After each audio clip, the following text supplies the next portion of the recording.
So I've come to kind of realize that well, my reviews basically just tend to rely on how much sleep I get the night before. And I slept like crap last night. I had a work nightmare. The fuck dreams about work. I need a new job. Somebody hire me. Somebody to give me $1 billion to sit around and talk about comics or some shit. Anyways, I'm Taylor. It's the March 15th Cranky comic book review show. Worst to best. I got a stack of stuff today, so let's get into it. Today's worst book, yeah, we're going with this one. Lazarus, what the fuck is this one called? Lazarus Planet Revenge of the Gods, issue number 1. This is just a number, it's a number 1 for no reason. It should be a Wonder Woman book. It's about Wonder Woman. There's a bunch of pages where like the story jumps all over the place. It's G. Willow Wilson, who I don't normally hate on the writing, and then just like metric crap ton of artists. So I get why they're having the spreads kind of like split up, and there's like little fragments of gods and stuff, and a really kind of stupid backup story with Nubia. Is that also written by? Yeah, you know what? I don't care. I don't care who it's written by. It's a Wonder Woman book. It's not. It doesn't have anything to do really with Lazarus Planet, near as I can tell. And if I could tell, I just still wouldn't care. It just didn't grab me. There was nothing in here to like really get me all that interested. And like the big sort of Wonder Woman-y reveal thing in here is really not all that interesting either. It's like, okay, it feels like it's been done before, at least that part. And it's like, all right, well, that's great, I guess. Neat.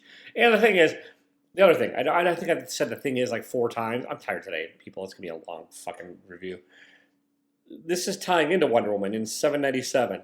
Tom King's starting it over in 800. So whatever they're doing in here, it's not going to stick. None of this shit matters, and it's just stupid and annoying and frustrating. All right, next.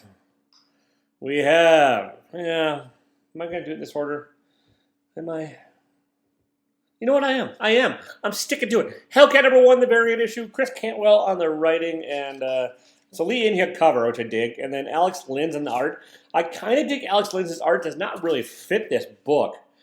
It's kind of like a weird, sketchy, horror-y palette, and coloring and arty stuff and inkiness, and yeah, it feels like an indie book art-wise with some manga influences on the action lines and the faces. And then the story, I don't know, apparently it takes place after other stuff. It's in issue number 1. Marvel can't just have an issue number 1 where they really like let you develop stuff. There's some backstory with Hellcat here. You learn a little bit about it, but it's jumpy. Again, the story jumps all over the place. And eventually, by the end, you sort of learn what's going on. And then you sort of realize it's tying into another character. And it's sort of okay. But that's just it. It's just sort of. It's not great. I mean, like I said, I dig the art. There are some panels here. There's some pages here that are cool. And the design of Hellcat and, like, the idea is presented in here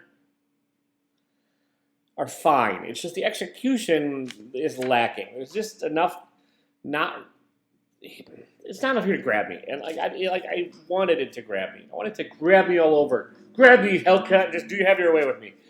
Yeah, it's not doing it. All right. And this one, for the 40 of you that watched my short, I apologize. That's the thing. It's an anticipated short where I'm anticipating something to be good based on who it is. And then you read it and you're like, yeah, that's not fucking interesting. What did I do here? And I wanted it to be. The Forge number 1, Greg Rucka, Troutman on the art. Who the hell? Hang on. Greg Rucka, Eric Troutman on the story, and Mike Henderson on the art. So it's a double writing on the story. And it's a big boy book. It's $6. It's magazine size. You get a lot of book here. But this is one of those where, and I don't mind when a book does this, when it starts off very vague, where you have no idea what the hell's going on, and then it coalesces into a story. Man, I used a big boy word. It coalesces. The problem is this didn't coalesce.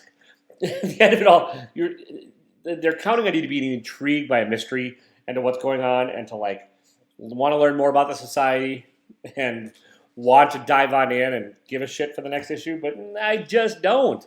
And then look, there's back matter that explains stuff instead of just telling it in the story. So like you learn, look, it's great. It's like a Hickman novel on crack, as far as that goes. Except for the Hickman stories, you don't usually need to read this ephemera to understand. Look, ephemera. Yeah, I'm using a couple big words. To to understand what the hell's going on in here. And here you probably do, but like whatever. There's some caste system. There's nobility. There's like a Sandra, which is a female sex robot thing, sister maybe. And then the Forged are, I think, women forged for battle that wear battle suits. I think, I don't know. It's not super clear. The art is fine. It's fine. It's not amazing. It's not awful. It's usually pretty clear what's going on, except for when it needed to be. Like the panels where there's action happening, like in the middle, and like there's stuff happening on a spaceship. Spoilers, it's on a spaceship. That's when it's unclear. And then when you get on to like the next big end of the book, there's a bunch of unclear stuff. I'm like, I don't know what the fuck's going on. Like, and at the end of this issue, you're still kind of like, I don't know what the hell's going on. Maybe I do need a nap. Maybe I just need more sleep and should give it another go. But I don't know. I don't care enough. Greg Rucka's hit or miss. I liked his Lazarus books at first, and then I kind of forgot about him. And I don't know. He just takes forever to write shit, and it's fine. I don't mind that. It's like, take your time, but I don't know. Make it interesting. This just didn't do it for me. It's got a lot of Rucka-isms, though, like powerful women and sexiness and mystery female protagonists that maybe are more than they seem. And yeah, if you like his other stuff, you might like it. It's fine, I guess. All right, next. This book took me about 30 seconds to read, but it's fun. It's I Hate Fairyland with the dirty title. I should cover it so I can monetize. Look, it says Fake Fairyland.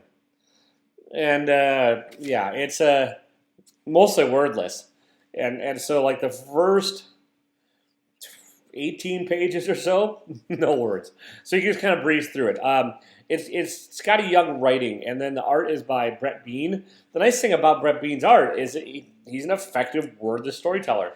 You've got an idea what's going on. It's humorous, it's exaggerated, it's over the top, and it feels like you're reading a Scotty Young book. Even though I've never read the original run of I Hate Fairyland, look at that, man. That's fun.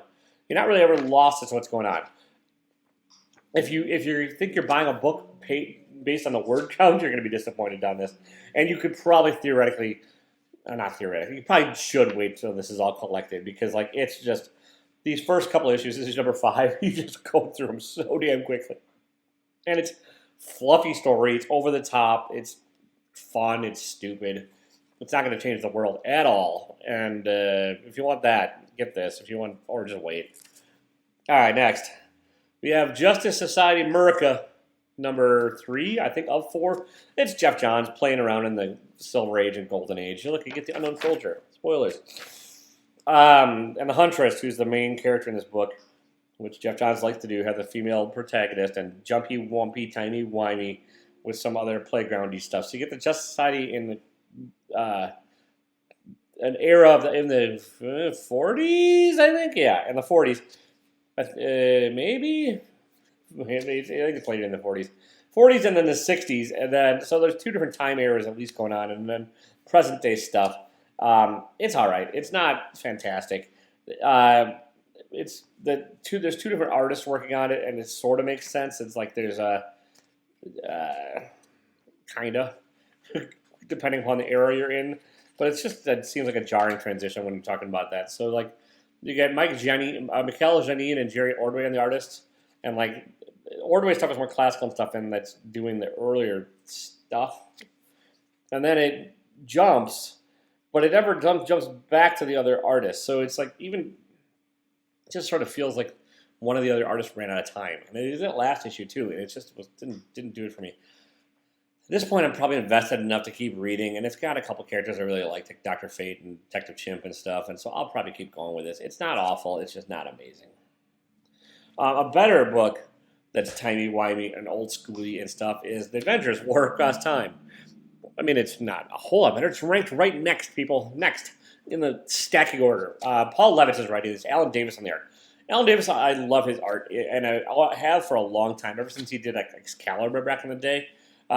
It seems like he's making it more sketchy and a little less over the top to fit in with the era, because this is meant to fit in like the Silver Age Avengers right when they first formed, when they're a lot more human than they are now as far as power levels go. So you get the weaker Avengers, like a weaker Thor, a weaker Iron Man that doesn't know everything, and that original Avengers team. So that's your jam. This is a fun book. It's been fun the first 2 issues. This issue is still fun. You get some very old Silver Age villains that are coming back in here. The colors, honestly, I wish the coloring were a little more Silver Agey or newsprinty, but that's a minor quibble. It's a good romp of a book. Levitz does drop the old school, like, in case you've forgotten, the Avengers met them back in Age of Avengers number 5. Little blurbs on the pages, but it's not really needed. One of the things that's not here, it still has the modern thing of no thought balloons. And I kind of wish there were, just because. I don't know. But yeah, if you like Alan Davis and you like Silver Age Adventures, pick this up. It's fun. Issue number 3, I think there's maybe one more left. I don't know. Knowing how many issues of a miniseries are left nowadays, that's a lot of work. I have to read online and look it all up, and that's... it is Michael on forever, actually, because, yeah. But there's Mjolnir, there's the dwarf that helped forge things and stuff, and evil and bad guys and good guys and silver and nonsense and lava men. All right, next we have Nocterra number 12. This one's been away for a long goddamn time, and I kind of had forgotten what had happened for the most part, and I still sort of don't remember 100%. There's the sister and her brother. The brother's sort of now in charge. Tony Daniels in the art. It's still good. The lights still are out in Georgia and everywhere else in the world, and these band of miscreant heroes are trying to turn the world's lights back on or figure out how to do it. And things have happened over the 11 issues, but it's really, you're at the point now where you're like, okay, that's still what's going on. And I get it's called Nocterra, and it's probably going to be that way for a bit. But yeah, it's a fun romp. It's Scott Snyder, it's Tony Daniel on the art. If you've liked the first 11 issues, you'll like this. If you like issue number 12, it's an okay jumping on point, maybe, but not really. You probably want to go back and read the other trades. It's just, like I said, this one's been months since we had a fresh issue. And it's not Scott Snyder's best work. I like him better when he has these contained little minis when he's kind of done. Dark Spaces, Wildfire, and some of that. But it is not bad by any means. Yeah, and so if you want a hero book or a sci-fi book set in a creator-owned universe, you could do worse than this. But yeah, there you go. So that's that's Terminator 12. We don't have much left. We don't have many left this week. We really don't. It's a short, shitty week again. Mostly shitty. Well, I'm not shitty. I need a nap. All right, Little Monsters number 12. I think this is the penultimate issue. I'm guessing. Again, paying attention to how many issues in a damn thing are hard. But we're on issue number 11. So I'm going to go ahead and guess issue number 12 is the last one, but maybe I'm wrong. Jeff Lemire and Dustin Nguyen. Vampires, little kid vampires that are being little kid vampires and discover there's humans, and they eat some people. Nobody likes that. So now there's war. What is it good for? Absolutely nothing. You get vampires versus humans, or this is mostly a setup. It's like the final issue. The next issue is going to be where shit happens, hopefully. It's been a real slow burn on this book. Dustin Nguyen's art is kind of what's carried it for me. His gray, his black and white with just a little bit of red every couple issues is fantastic. It's inky, it's sketchy, it's duotones and halftones and zippertones and your mom's tones, and yeah, I love the art. And I like Lemire's writing generally, and I don't hate this by any means. It is just god-awfully slow for Lemire. And that's saying something, because sometimes he is interminably slow. But, if you like a little vampire world stuff, I would honestly wait on this one. They're probably going to put it together in a trade or a hardcover, and I think it'll read better when it's all collected. Lemire sometimes is that way. Sometimes his stuff just reads better when you have a bunch of issues in front of you. And, yeah, I'm thinking that's the case on this one. But it's still a fun book. It's still the second best this week, which is, again, not saying much. Then Spy Superb number 3. This is, I believe, the last issue of this. If not, I don't know where they're going with it next. And it's a fun, stupid book. Spy Superb is an inadvertent spy where the government just turns them on and triggers them when they needed. And the character, well, ostensibly main character is just a jackass who thinks he should be a super spy and thinks he is. So it's a fun play on that, even though he's just kind of a bumbling moron that writes books and thinks he's better at it than he is. So maybe he's a play on the comic book writer, Matt Kint. I don't know. It's a Matt Kint writing and art on this.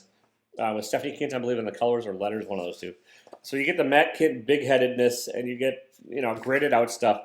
His art is definitely not for everybody, but it is a fun story. The thing is, these books are pricey. This is another $8 book, and it's not that thick boy. You're paying it for a double cover from what I can tell. That looks kind of like a Costco bag. The first issue looked like a Trader Joe's bag, I think. I don't know. And the second issue, I don't think had a. Well, it doesn't matter. Anyways, you're paying a lot of money for this one. And it's creator owned, so if you want to support that, do it. It's got nice uncoated paper stock, so that's probably also this as well. Maybe it's fake uncoated, but it just feels like an old newsprint, which is kind of a refreshing choice.